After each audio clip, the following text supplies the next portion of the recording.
Bueno, buenas tardes nuevamente.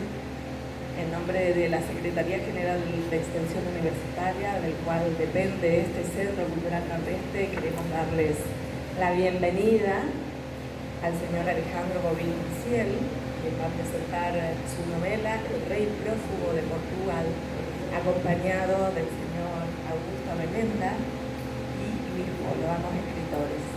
Esperemos que disfruten esta tarde este centro cultural con esta feria. La propuesta de esta feria intenta recuperar espacios a los escritores regionales, sobre todo, o aquellos que han emigrado, pero siempre tienen su corazón acá en Chaco y en Corrientes. Así que con ustedes los dejo. Bueno, bueno, buenas tardes. Yo me llamo Luis Polo. Tengo aquí a mi izquierda al autor de dos libros que vamos a presentar. Uno se llama Los sueños de la eternidad en el tiempo, que es un ensayo filosófico,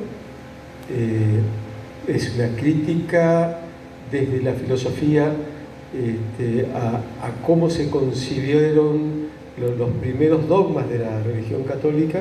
Es un libro sumamente intrincado y sumamente adorable de leer, ¿no? Tiene 6 partes y la última está dedicada, en realidad es un libro sobre la inmortalidad, y el último capítulo es el capítulo dedicado al gaucho Martín Fierro.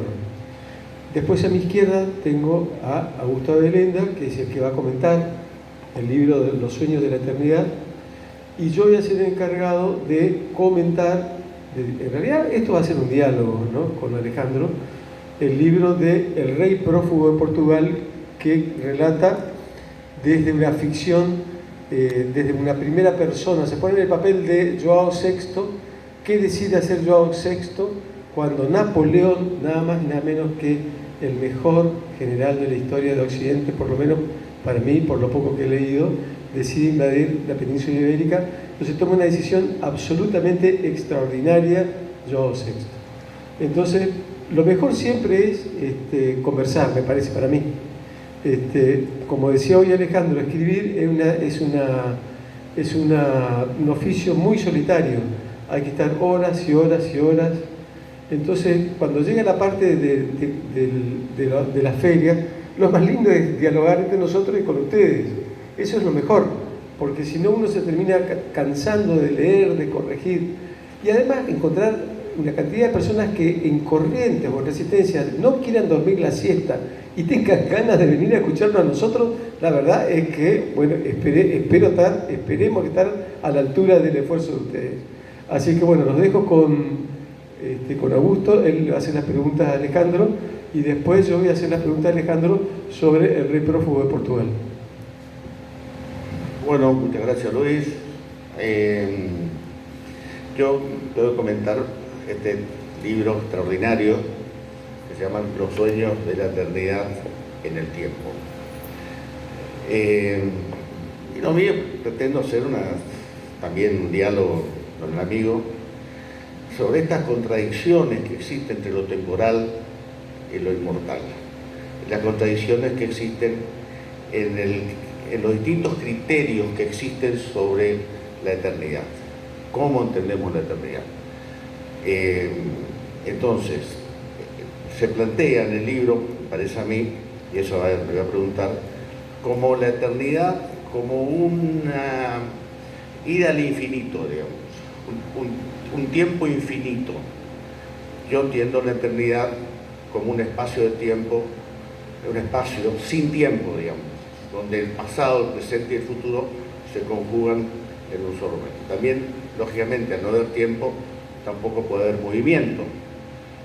Pero acá no, acá quiero hacer la pregunta: ¿cómo interpretás esta eternidad que vos tratás de demostrar a través de la conformación, ¿no es cierto?, de la Iglesia Católica? A ver, ¿se escucha? Este es trucho. Este me parece que es chino. Este es un micrófono chino. No se escucha un carajo, ¿no? Habla, vos te escuchas, sí. Bueno, Perdón por lo que dije por los chinos, parece que para mí también. Estoy muy contento porque está toda gente querida mía. No somos muchos, pero somos calificados. Bueno.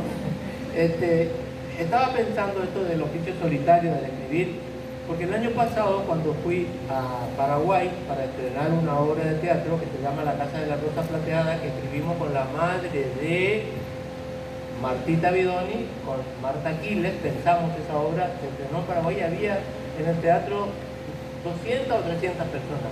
Ahora cuando viene el autor, somos los amigos. Es lo que elegimos, ¿no es cierto? Tampoco podemos ponernos a llorar porque elegimos trabajar en solitario y entonces suceden estas cosas. Parece que la obra de teatro tiene más arrastre, digamos, que escuchar propiamente al autor, porque a fin de cuentas en una obra de teatro el autor también está hablando, nada más que a través de personajes que son como nuestros ventrílocos, no sé cómo llamarlo. Me preguntó, yo estaba pensando el otro día porque lo conozco hace 2 días a Augusto Abelenda, porque los Abelendas son una bocha, son, no sé, 117 creo que hay en Colombia.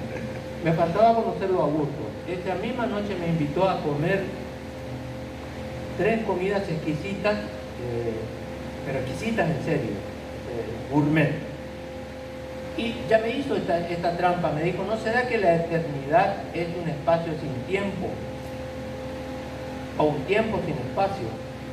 Y me parece que sí, me parece que andamos por ahí, porque si no hay movimiento no hay espacio, así que anulamos las dos cosas. La eternidad yo pienso que fue inventada por los griegos como un concepto de algo que perdura por siempre y que siempre ha perdurado. El cristianismo, cuando ve esta idea, dice, uy, qué lindo para alojar a un alma que tampoco se muera jamás, para un alma que tenga vida perdurable. No podemos tener eternidad nosotros como seres humanos porque ya nos perdimos todo el pasado del día anterior al que nosotros nacimos. Yo nací en el 56, bueno, el pasado de 1930 no lo voy a poder tener jamás, ya me lo perdí. Pero sí podría tener lo que nos promete el cristianismo acá, que ustedes creen y yo les voy a dar la vida perdurable. Eso es lo que nos promete, o sea, nunca más vamos a morir. Lo que no me parece una idea tan linda, ¿no es cierto? Porque a veces, como decía Woody Allen, no sabemos qué hacer un domingo a la tarde, imagínense. Muy bien, creo que más o menos está respondido. Sí. La eternidad sería un espacio sin tiempo o un tiempo sin espacio. Perfecto. Pero, claro, esa inmortalidad que nos presenta, que nos ofrece el cristianismo, es una eternidad, pensamos como algo que va a tender al infinito. Si nosotros vamos a vivir infinitamente hasta el infinito, no nosotros, porque sabemos que somos nuestro cuerpo mortal, sino en nuestra alma. Pero al mismo tiempo, vos te apoyás para ir describiendo cómo fue el pensamiento que lleva finalmente a esta idea, ¿no? Y arrancás desde la historia un poco del judaísmo, digamos, como una religión monoteísta, y después vas comentando los distintos pensamientos de los padres de la Iglesia. Y traes una hipótesis que es muy interesante, es decir, ¿qué ganaban los padres de la Iglesia imponiendo sus pensamientos? Porque de eso se trataba. No creo que todos, cuando después de un concilio, algunos salían sin que sus ideas se aprobaran, quedaran muy contentos y esto generó, como sabemos, algunos cismas. Entonces, ¿cuál era la ganancia, ¿no es cierto?, en imponer, por ejemplo, que Jesús era Dios, o poner que Jesús tenía una doble voluntad y no una como se había planteado? Digamos, ¿dónde estaba la razón de tantas discusiones, digamos? Bueno, la razón, como siempre, es política. Así como los franceses se dicen Churchill, cuando hay un lío dicen busquen a la mujer, nosotros cada vez que estamos en el ámbito de la religión tenemos que decir busquen la política. No se olviden ustedes que con Constantino la religión católica, cristiana, se convierte en religión oficial. Y Constantino y sus sucesores no querían, les gustó mucho la idea del monoteísmo porque es una religión con un Dios, con un imperio, con un rey. Punto. No hay discusión. Ahora si empieza a haber divisiones, sectas, sabían que en la antigüedad esto era problemático. Podía generar esa secta otro rey que me viniera a disputar a mí la corona. Entonces el imperio siempre tuvo bien clara la idea, es un Dios, una religión, una corona, un imperio, punto. El que venga a discutir eso va a tener problemas con nosotros. Entonces el papado tuvo que ir perfilando una única idea que se llamó dogma. Se cree en esto: Cristo y el Padre y el Espíritu Santo son una misma persona, según naturaleza, según la voluntad, según la personalidad o hipóstasis, según la materia, según todo, son una misma cosa. Están expresadas en tres formas, pero es una sola misma cosa, como hay un reino, como hay un imperio, como hay una corona y hay un emperador. Punto. Punto. Pero hay una pregunta que queda flotando en el estudio de los evangelios. Y ¿era necesario que Jesús muriera en la cruz? Eso lo planteas vos. Claro, porque en el Evangelio, sobre todo a partir de la intromisión de San Pablo, que modifica mucho lo que decían los Evangelios, es decir, le da una interpretación muy personal, él decía que Cristo vino para salvarnos del pecado, para sacarnos el pecado original, para salvarnos colectivamente como humanidad. Pero nosotros pongámonos a razonar, ¿qué padre hace morir a su hijo para salvarlo del delito del vecindario? Únicamente la mafia y la dictadura pueden pensar que eliminando a una persona se elimina un problema. No es la forma de solucionar nada, matar a alguien para obtener un resultado bueno, digamos. Así que me parece que todo esto es una patraña, ¿no? O sea, a mí me suena como que sucedió y bueno, después lo acomodamos. Está bien. Y después, bueno, vamos recorriendo el libro con todos estos datos históricos interesantes, la posición del Papa, digamos, lo que el Papa dice es palabra santa cuando decíamos directamente. ¿Cómo lo consiguen? No sé, lo consiguen a capa y espada, ¿no es cierto? A fuerza de hasta León I, que es el que finalmente impone la cuestión. Y quedan tres cosas que vos también planteás, ¿no es cierto?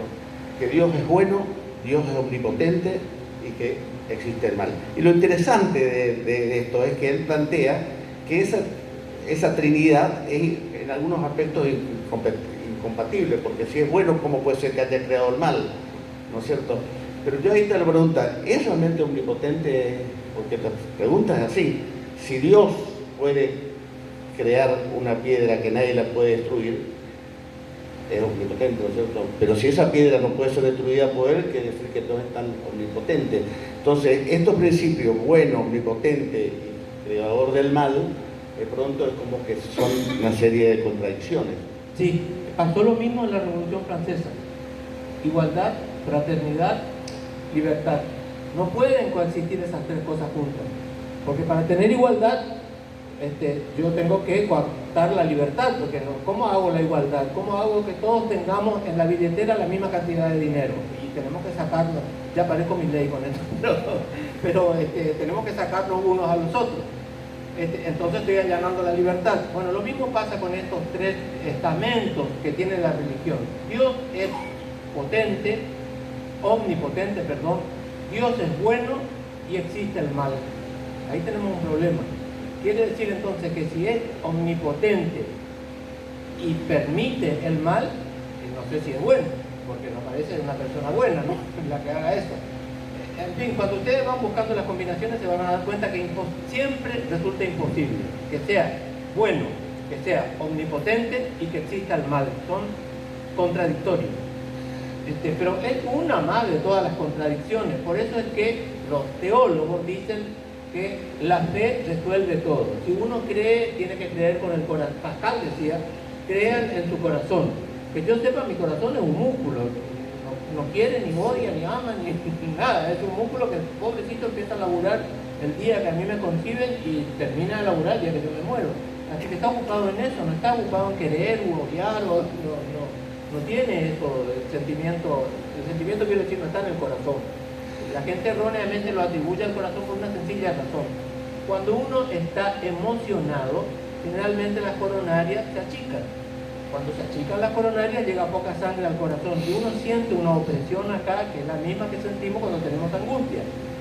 Este es el mecanismo por el cual la gente en la antigüedad creía que nuestros sentimientos residían en el corazón. Pero en realidad eso es nada más una consecuencia. Nuestros sentimientos residen en la mente, no en el corazón. Yo con la mente puedo ser fiel o infiel o... No toquemos temas. Nuestro querido amigo avanza su libro, ¿no es cierto? Y de pronto hay un capítulo que se llama La novela de las herejías. Eso se refiere precisamente al Evangelio de San Juan. Todos sabemos nosotros que Mateo escribió para convencer a los judíos, que Marcos escribió para contar la vida de Jesús, Lucas, que es su colega, que es médico, era el poeta y escribe lo mismo que Marcos, y Juan todo lo que escribe es testimonial. Entonces yo le pregunto, le digo, ¿por qué el libro de la herejía?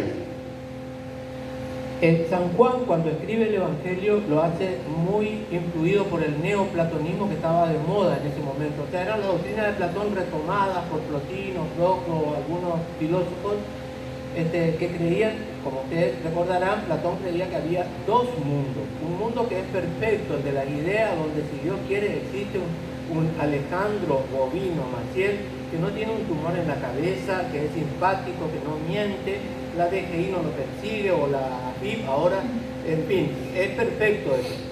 Ustedes, por desgracia, me tienen que escuchar a mí. Yo soy la copia material, digamos, de esa idea que está alojada ya en el cielo platónico. Entonces, San Juan cuando escribe dice, en el principio era el verbo estaba con Dios y el verbo era Dios. De ahí se toman los trinitaristas para decir que Cristo es Dios, porque hay una especie de contradicción. También livianamente dicen, era un hombre y era Dios, y uno vuelve al razonamiento, pero ¿cómo? Yo soy un hombre, soy mentiroso, soy bastante feo, envejezco, me salen caspas, ¿cómo? Si uno es Dios es perfecto. Es obvio que no tenemos todas esas características de la perfección. Entonces, ¿cómo es posible que se pueda ser humano y al mismo tiempo Dios? Pero no, vieron que la religión no nos enseña a razonar. Nos dice, es así y convencete y te guste o no te guste, punto, no te da ninguna explicación. Pero cuando uno empieza a buscar explicaciones, se da cuenta que ahí hay una serie de contradicciones. Por eso digo, San Juan escribe un evangelio que es se presta a 700 interpretaciones. Cada heresiarca toma una idea y dice, entonces quiere decir que Cristo nació después que el Padre. No, dice la iglesia. Los tres son eternos, nacieron el mismo día o no nacieron directamente. Convengamos que el cisma de Oriente plantea precisamente la diferenciación, porque para nosotros son simultáneos, Padre e Hijo. Para los griegos, digamos, los cismáticos de Oriente, el Hijo es posterior al Padre. Exactamente. Entonces, bueno, eso. Pero hay por último, el libro abunda en datos, es interesantísimo, yo me encantó leerlo, pero hay una cosa que me tocó, digamos, ¿no? Y que es el apellido de Jesús. El amigo plantea como que Jesús podía haber sido hijo de un gladiador romano. Eso se basa en una supuesta carta que le escribe Herodes, el nieto de Herodes Grande, que es Herodes Agripa II.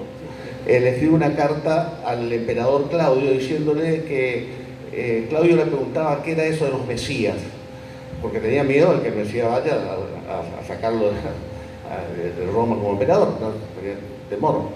Y Herodes Agripa le contesta, sí, acá hay muchos mesías, pero hay uno que movió mucha gente, que es tal Jesús, hijo de un romano llamado Pandera. Y esa quedó ahí, que existe realmente esa carta que supuestamente está en el Museo de Montreal, no sé por dónde. En la carta de Herodes sí, tengo entendido que sí que existe como documento. Sí. pero yo lo saqué de otro, de un romano que se llama Celso, médico también, otro colega, Celso. cuidado con los médicos, gente. Celso cuenta, hace una recriminación a los cristianos. Dice en primer lugar que cómo se puede creer en esta cantidad de gente que son todos analfabetos, cómo pueden creerse que de obreros que no saben ni leer vamos a reconstruir el mundo. Esa es la pregunta que hace Celso. Y después dice claramente en la carta que se perdió la de Celso, pero por fortuna Orígenes de Alejandría lo refuta, le contesta, y al contestar le copia toda la carta de Celso. Entonces a nosotros nos llegó de forma indirecta. ¿Cómo puede ser posible que crean que va a salvar el mundo el hijo de una judía con un soldado romano de apellido Pandera? Por lo tanto, Cristo debería haberse llamado Jesús Ben Pandera, porque Ben era el hijo de Pandera. Y él dice claramente que no era ningún hijo de Dios ni ninguna cosa de esa, que era el hijo de un soldado romano. Probablemente sean calumnia a la Virgen y toda esa onda, ¿no? Ya no podemos saberlo a esta altura, pero tenemos esos datos que ponen en sospecha, por lo menos, la historia del Evangelio de que vino el ángel Gabriel y que la Virgen y bla, bla, bla, bla, todo lo que ustedes ya conocen. Hay esta otra historia en paralelo de un granuja médico como yo y esta carta supuesta al rey que tampoco dice exactamente lo mismo, ¿no es cierto? Que todos lo conocían como el hijo del soldado Ben Pantera. Así que después San José efectivamente se casa con esta mujer porque fue abandonada y quedó embarazada y etcétera, etcétera.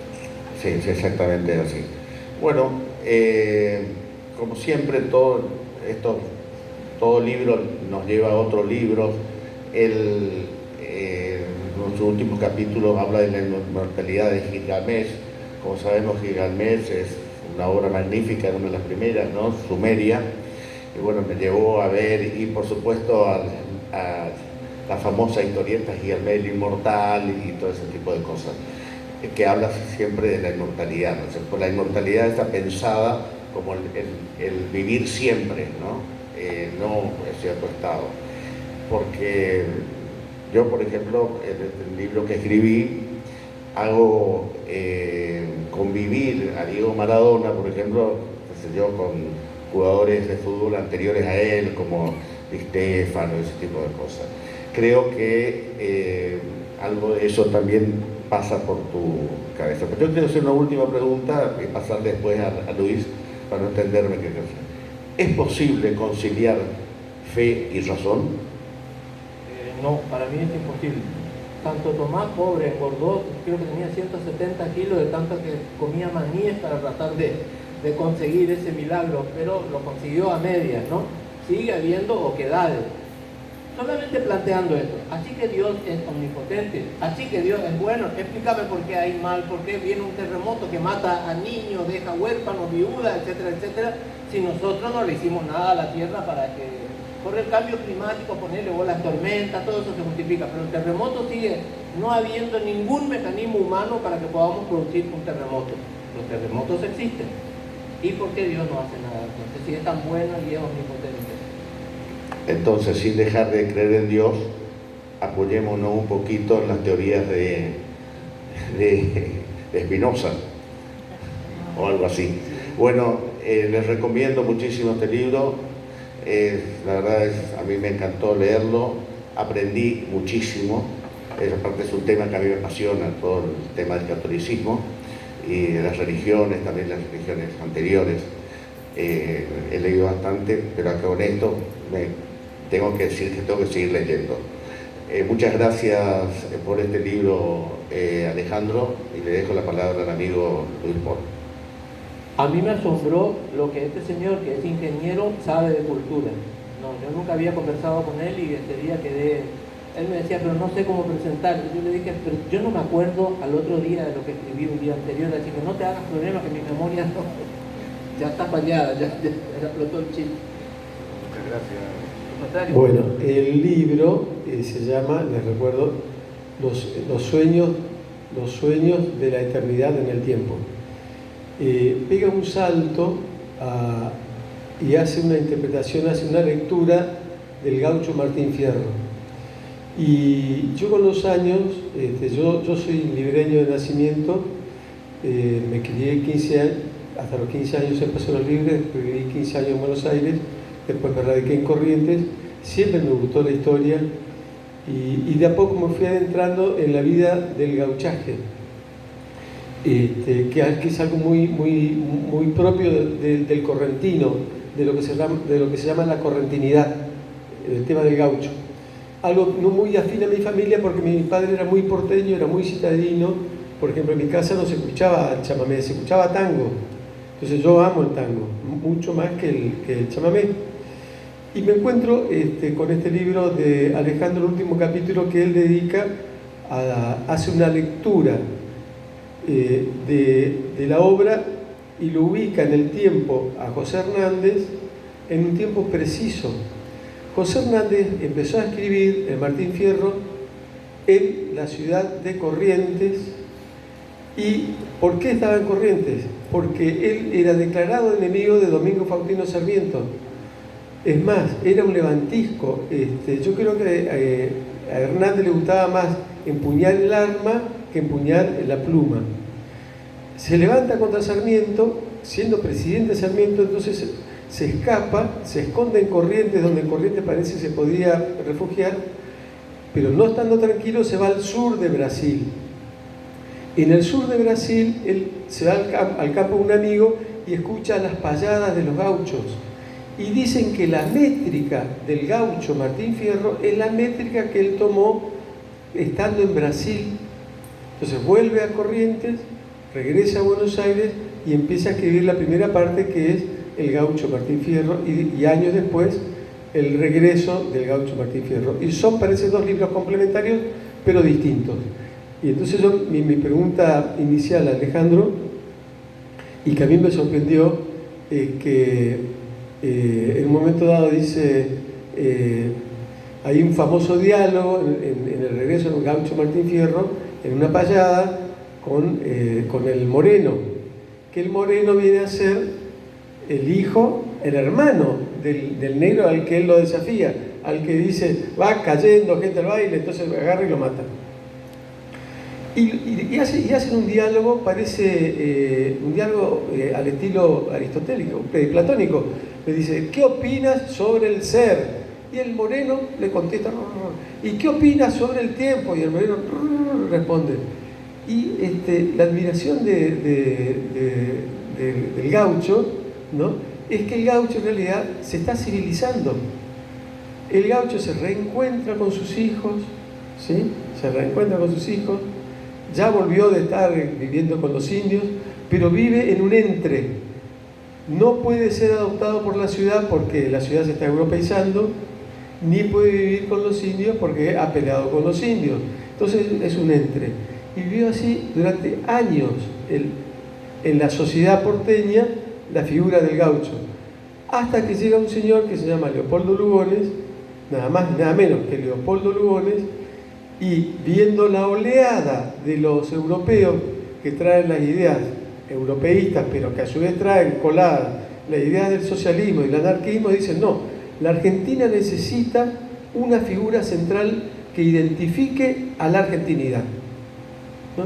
Entonces ahí comenzó a gestarse la idea del padre y la patria, y hubo toda una disputa entre Alberdi, Belgrano, Sarmiento, San Martín. Si nos metemos ahí podemos hablar 2 horas. Se eligió a San Martín, pero faltaba una figura simbólica y se eligió al gaucho.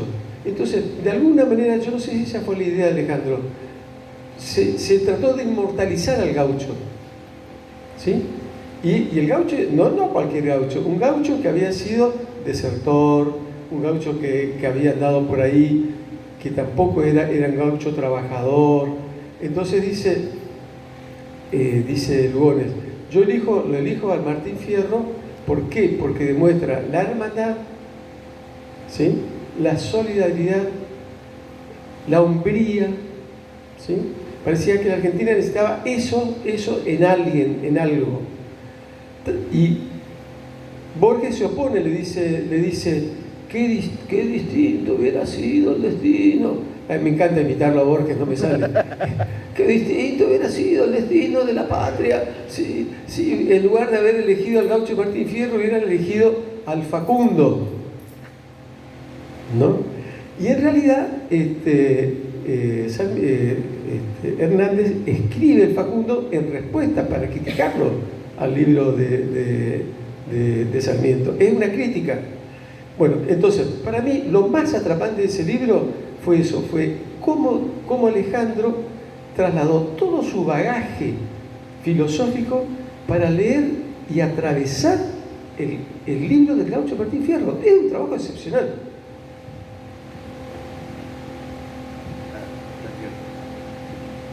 Bueno, el tema es que Borges también en algún momento dijo, primero que no estoy de acuerdo, el Facundo es un plomo, yo no puedo leer. No, a mí me encantó, a mí me encantó. Cuando empieza a hablar de la política de San Juan, de aquella, ¿qué me importan a mí? Eso yo, cosa que en cambio Martín Fierro es fascinante, de entrada hasta la última estrofa, ¿no? Así que me parece que no estuvo errado Lugones la primera vez que coincido con él, pero bueno, así pasa, ¿no? Borges también dijo que el gaucho en realidad, cuando cantaba en profundidad y no con esas palabras que le inventaron después los gauchescos de Aijuna, Canejo, todas esas cosas que son todos inventos de la ciudad, de los señoritos que escribieron literatura gauchesca, que no eran los gauchos, ¿no es cierto? Eran al contrario, gente de 3 o 4 apellidos, los que escribieron todo la poesía gauchesca, Rafael Obligado, Bartolomé Hidalgo, a ver, ayúdenme, Huiralde, algo así, escribió algo de poesía gaucheca, pero esto era lo segundo, ¿no? Ascasubi, el Fausto, Estanislao del Campo. Sí, eran todos gente de gabinete, de ciudad, que hacían hablar a los gauchos como ellos suponían que hablaban. Y contaban generalmente anécdotas así medio graciosas. Este era el tema. Y Borges decía, pero los gauchos no eran así. Sí. Hablaban en primer lugar de un modo muy sencillo y contaban cosas muy profundas. Y en eso Hernández estuvo perfecto, porque retrató cabalmente, digamos, el pensamiento que, no porque sean gauchos y porque estuvieran en el campo, no podían hablar del alma, de la eternidad, del tiempo. Y de hecho en el Martín Fierro están hablando de... Claro, que esa es la crítica que le hace a Sarmiento. Para Sarmiento un gaucho no podía pensar así, ¿no? Claro. El gaucho era lo salvaje, era el bárbaro, lo salvaje. Ahora, de cualquier manera, yo creo que lamentablemente fue mal transmitido en la escuela secundaria el libro El gaucho Martín Fierro. A mí me ha pasado que me lo han transmitido de una manera muy aburrida, muy aburrida. Pasaron años después para que yo pudiera decir, ubicarlo temporalmente, ver a qué respondía, a quién le escribía, ¿no? Ver históricamente qué pasaba en la Argentina para que a alguien se le ocurriera escribir eso que se llamó El gaucho Martín Fierro. Lamentablemente después hizo una película que era un cartón dibujado, que fue horrible, etcétera, etcétera. Pero interesante entonces eso es, cómo se fundó la Argentina. En el siglo XX entonces se propone buscar al padre de la patria, se elige a San Martín, pero se lo eligió de una manera bastante falsa, porque era un brillante militar. Anduvo viviendo, fue protector de Perú, pero en Perú mandó fusilar gente, entonces se tapó eso. Era masón, se ocultó que era masón, ¿sí? Entonces la gran disputa estaba entre Alberdi y San Martín. Se decidió por San Martín. ¿Por qué? Porque era militar. Entonces el partido militar ganó la pulseada, ayudado después a su vez por la religión, obviamente. Ahora, me gustaría pasar al segundo libro de Alejandro, que se llama El rey prófugo de Portugal. Lo que son las casualidades de la vida. Nuestra amiga Adela Cleris es hija del señor, amigo de papá de Augusto y amigo de mi padre, que recién me enteré que era descendiente de brasileños, gran lectora y muy inteligente lectora. había sido que dominaba la historia de João VI.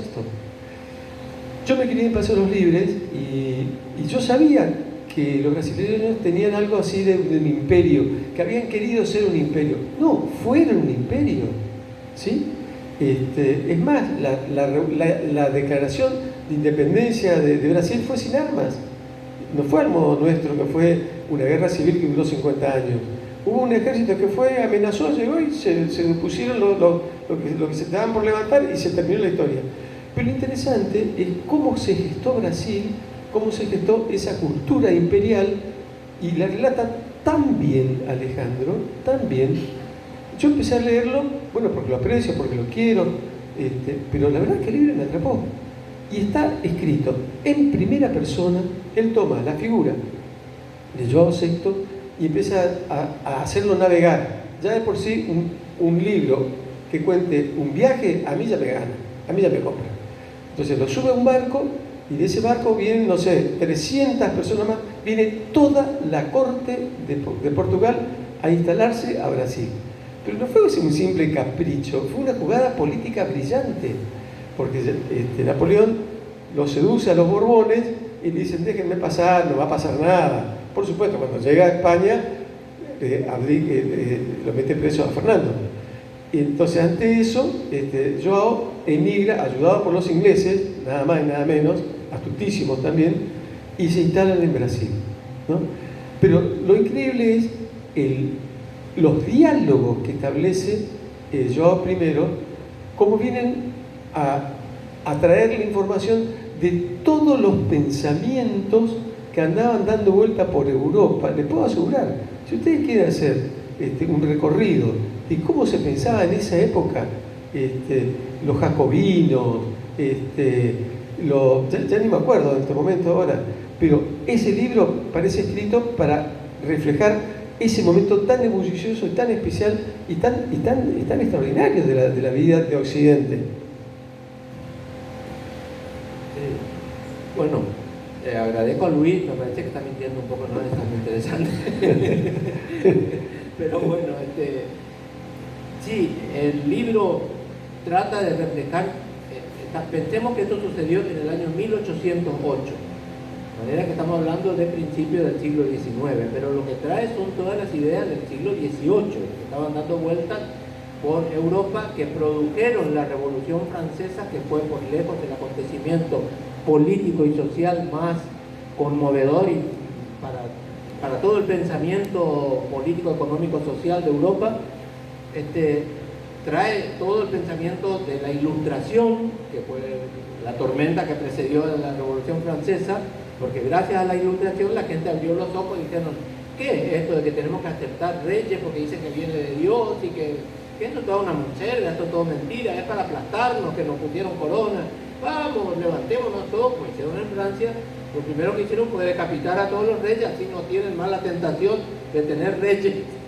Decapitaron a toda la familia real y los primeros los detuvieron, claro, y después los decapitaron. Y en fin, esto venía con ideas económicas de David Ricardo, de los primeros economistas liberales, que en ese momento el liberalismo era el pensamiento progresista. Exactamente. Ahora ya es un pensamiento totalmente retrógrado. Pues tratar de aplicar la receta del siglo XVIII en el XXI, imagínense que es como tratar de hacer mayonesa con azúcar, ¿no es cierto? No, es imposible. Luego, esa fue la intención que tuve al escribir el libro, tratar de reflejar una época y este movimiento extraordinario que nunca más volvió a suceder en el mundo. Que todas las instituciones de un país, la corte, las academias de ciencias, las academias militares, los ejércitos, los monasterios, se trasladasen a través del Océano Atlántico para venir a lo que era la sucursal de ellos, la colonia de Brasil, y fundar en Sudamérica el primer reino, con la primer metrópoli, que fue Río de Janeiro. En esto ya nos aventajaron en el año 1808.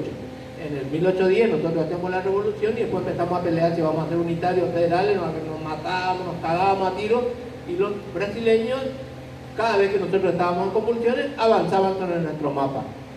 Y así, de haber tenido solamente la punta de Recife y Bahía, que era lo que le correspondía por el Tratado de Tordesillas, se quedaron con media Sudamérica. Moraleja, cuando los hermanos se pelean, como que decían, lo devoran los de afuera. Ahora, hay una cosa muy curiosa. Termina el primer capítulo, y ¿cómo se llama? Cuando termina un capítulo, ¿cómo se llama?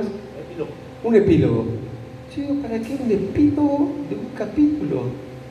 Es una jugada magistral. Aparece un señor que quiere entrevistar al rey. Entonces el rey tenía un alcahuete, ¿no? Que decía, mire, está pasando tal cosa, llegó tal carta. Y el rey le dice, ¿pero cómo llegó? Bueno, no sé, acá está, acá hay una carta. Y están criticando a Jean-Jacques Rousseau. Ah, Jean-Jacques Rousseau. Y pareció que este era un rey, que era un genio, dominaba de filosofía, dominaba. Bueno, dice, ¿y quién es ese? Es un argentino. ¿Cómo un argentino? ¿Qué es eso? Mire, se le muestra en un mapa. Mire, Argentina queda al sur de donde estamos yendo. Ah, ¿y cómo se llama ese tipo? Alejandro Bovino Maciel. Al modo de Don Quijote, Don Quijote se introduce a sí mismo, el personaje, a sí mismo en el Don Quijote, ¿no? Fue algo brillante. Bueno, Alejandro, entonces por supuesto el rey no quiere saber nada, dice, mándenlo al calabozo, manda al calabozo a Alejandro. Después pasa un tiempo y le dice, ¿y qué fue del argentino ese? Pero sigue queriendo preguntar, hacer una pregunta, ¿y para qué? Porque dice que ya escribió un libro de un rey que está yendo a conquistar un continente, y ya está por el segundo libro y está en el tercero y no sabe qué va a escribir. O sea, él mismo ficcionaliza algo que ni siquiera todavía estaba escribiendo. Es como un work in progress, ¿no? Un work in progress de algo que todavía él estaba pensando escribir, y se introduce a sí mismo como un personaje. A mí me pareció una idea muy divertida, no sé cómo se te ocurrió.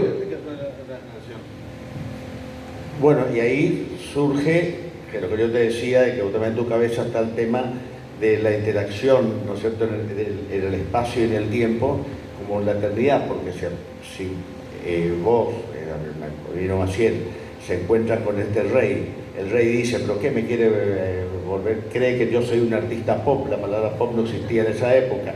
Entonces quiere decir, es como que ahí estás juntando épocas distintas en un instante. Bueno, yo creo que en la literatura de juego nosotros no somos historiadores, eso me decía siempre Augusto Roabasto cuando escribía, por más que escribamos del pasado. Por ejemplo, Luis también acaba de publicar una novela que se llama Barriento, donde cuenta una historia de la década del 70, por lo tanto ya es una obra histórica, pero él se ciñe bastante más respetuosamente a lo que fue el pasado. En cambio, la ficción histórica juega permanentemente con la imaginación. Lo fundamental para la ficción histórica es la imaginación, no la verdad del pasado. Al final vamos a llegar al mismo puerto, porque llega a Brasil, funda Brasil, que fue la verdad, todo eso fue verdad. Pero durante el viaje, ¿qué cuento yo de un viaje que duró 3 meses? Cuéntenme, ¿qué cuántos marineros hubieron? Lo que tenía de datos eran estadísticas de cuántas familias vinieron, cómo estaba compuesta tal familia, en qué barco vino tal congregación, datos muy aburridos. Entonces decidí que sucedieran cosas en ese viaje. Pescan una sirena, por ejemplo, ya se dan cuenta que es una mentira, porque no existen las sirenas. Hay un niño, bueno, ya en este mundo ya no podemos saber ciertamente. Ahora, ¿qué influencia literaria? ¿Hay influencia de Yol Supremo? Y probablemente, no, yo no me propuse, pero las lecturas que uno va dejando, y claro, con don Augusto hablaba mucho de ese tema. Claro, Yol Supremo, el libro de Augusto Roabato. Hay, por ejemplo, un niño hay una mujer embarazada que sale de Lisboa, ya no están en tierra portuguesa, están en el medio del mar, tampoco todavía llegaron al Brasil, y entonces le viene el conde camarero, que es el alcahuete que dice, el alcahuete. se niega a nacer majestad el niño, le dice. Sí. Porque dice que todavía ya salieron de Portugal y todavía no tiene tierra y no quieren hacer sin patria. Y cada vez que la comadrona mete la mano le muerde. Ustedes se pueden imaginar que eso es absolutamente ridículo. Nunca pudo haber sucedido. Así que aquí el lector ya empieza a jugar también y dice, bueno, este tipo... Pero no por eso, la... con que acepte que de entrada está Alejandro Bovino Maciel, no solo de ficción literaria, sino rescato lo que dice Augusto, transmitís desde la ficción una idea de un tiempo en donde algo que va a suceder en el futuro está sucediendo en un tiempo pasado. Te podés encontrar, como él en su libro, en este libro, lo hace jugar a Maradona una partida de ajedrez en corriente contra Bobby Fischer, que es cierto, Bobby Fischer estuvo en Corrientes, aunque ustedes no crean, estuvo en Corrientes. Bueno, y él, Augusto, lo hace jugar una partida a Diego con Bobby. Entonces hay algo de la ficción que como que nos corren de la lógica, y al corrernos de la lógica nos corren de la lógica del tiempo y de la lógica del espacio, obviamente, ¿no? Roa siempre decía, hay que descolocar al lector, no hay que dejarle que esté cómodo y entienda todo, porque si no, pasa la historia y ya nos olvidamos a los 10 minutos. Entonces, si uno descoloca, desconcierta, entonces la persona dice, pero estás jugando conmigo, ¿cómo es esto? ¿Cómo que muerde un bebé si los bebés no tienen dientes? Por ejemplo, bueno, y así van sucediendo muchas cosas que son imposibles. Entonces la gente se da cuenta que esto es dominio de la imaginación. No les estoy contando historia porque no soy historiador, sencillamente. Y no me voy a sentar a mirar una carpeta llena de documentos, olvídense, ni en pedo. Basta con imaginar que sucedió este viaje y después imaginar todo lo que pudo haber sucedido. La congregación de las Oblatas también, que todo un grupo de monjas viaja en una nave que se llama Ave María. Y en la nave contigua hay una epidemia de tisis. Y la tisis parece que pone sexualmente muy activa a la gente. Y entonces, claro, todo tipo de desmane, y la monja desesperada viene y dice, Majestad, tenemos que hacer algo, dice, porque las novicias ya están mirando demasiado todo lo que sucede en la nave o de Mira, que estaba al lado nuestra. Bueno, y después se resuelve esto. Ahora, vos sabés que vos por ahí nombrás muy de paso a Marco Polo, del cual no soy descendiente, me hubiera gustado. Y Colón tenía como su libro de cabecera el libro de Marco Polo. Ese era su libro con el que él consultaba todas las noches y subrayaba y escribía mientras iba haciendo su conquista. Era el libro de Marco Polo. O sea que hay algo, eso que se dice que él no había descubierto América. Es cierto, pero es que yo creo que había algo hasta metafísico en la negación de él, de ese mundo nuevo, ¿no? ¿Cómo no se había dado cuenta él? Había como una negación hasta una cuestión, hasta poética, trágica, ¿no? No digo que no, pero era algo obvio de que eso era algo nuevo, pero en realidad él quería encontrar lo que buscaba. Y hay veces que hay que hacer al revés, encontrar sin buscar. Bueno, creo que más o menos. Ahora no, la gente, por favor, Si alguien por quiere favor. preguntar algo, si alguien quiere comentar algo, no sé, lo que ustedes... Adela. Lo que me encantó es que me da la sensación de que este autor, que no lo conocía, hay mucho de juego, ¿no? Como que le gusta mucho jugar cuando escribís, sí, por todas las cosas que estuviste diciendo. Estoy solo, medio borracho y aburrido, imagínate. No, me da la sensación de que hay así como un escritor juguetón que se divierte mucho mientras está escribiendo. Todo el tiempo esto un poco me da la sensación de que vos sacrificís, por lo que dicen los chicos, ¿no? Pero sí, bueno, no he leído ninguno de tus libros. Muy lindo. Y al mismo tiempo todo muy interesante, porque en realidad cuando el personaje lo meten en el calabozo, por lo que decís vos al final del libro, en realidad es un argentino que ni siquiera era Argentina en esa época. Por eso es todo muy divertido. Bueno, y habla bastante mal también de los correntinos por ahí, porque en todos los libros nos piden la oportunidad de hablar mal de mí mismo. Yo soy correntino, entonces, y los correntinos pues se enojan porque creen que yo estoy hablando mal de ellos. No, hablo mal porque hablo de mí. De la correntinidad, digamos, no. Pero de mí también puedo hablar bastante mal. Claro. igual de todas maneras, por supuesto que una voy a leer los libros y después vamos a seguir charlando, porque al no haberlo leído... Ah, sí.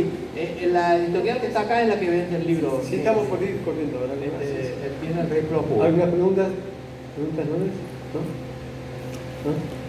Bueno, espero que hayamos justificado la pérdida de... Una cosa que quería agregar, A ver. yo le conté al autor que yo había leído toda la historia de la venida de Juan de Portugal a América, pero queda como un prófugo sobre un título, pero en realidad Napoleón, el otro autor, dice, en realidad el único que me embromó fue Juan, porque viste, yo quería conquistar todo, meterlos a todos prisioneros, y Juan dijo, yo me adelanto y me voy, y sigo reinando en América, y entonces mi reino se perpetúa, ¿no? O sea que no era como un prófugo, sino como una persona inteligente, como manejó.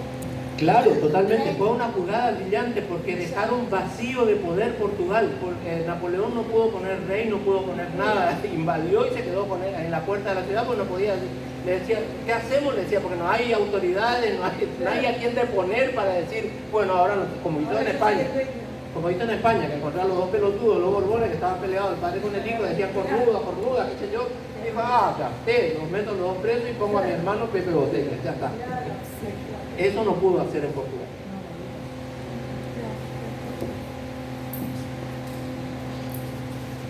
Bueno, yo lo conozco mucho al escritor. Y como dice Besnot, cumple con las 3 claves para que su inteligencia descolle brutalmente, que es el destino, la coherencia y la enunciación. Eso lo cumple fantásticamente, además de un preciosismo muy trabajado con la palabra. Pero también se puede disfrutar en la lectura de todas sus obras la inquietud por sacudir la inteligencia, la curiosidad y molestar al lector.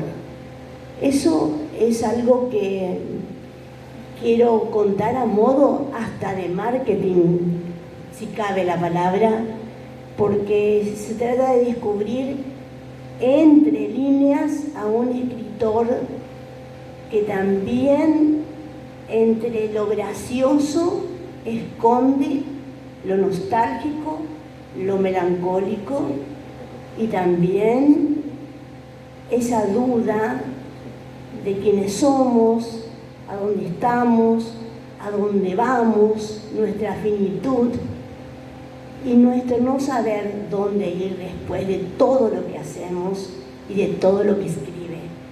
Esa es su belleza, esa palabra que nunca termina, porque después de este libro va a haber infinitos más. Bueno, la verdad, gran cierre, ¿eh? Bueno, un aplauso, gracias, ¿eh?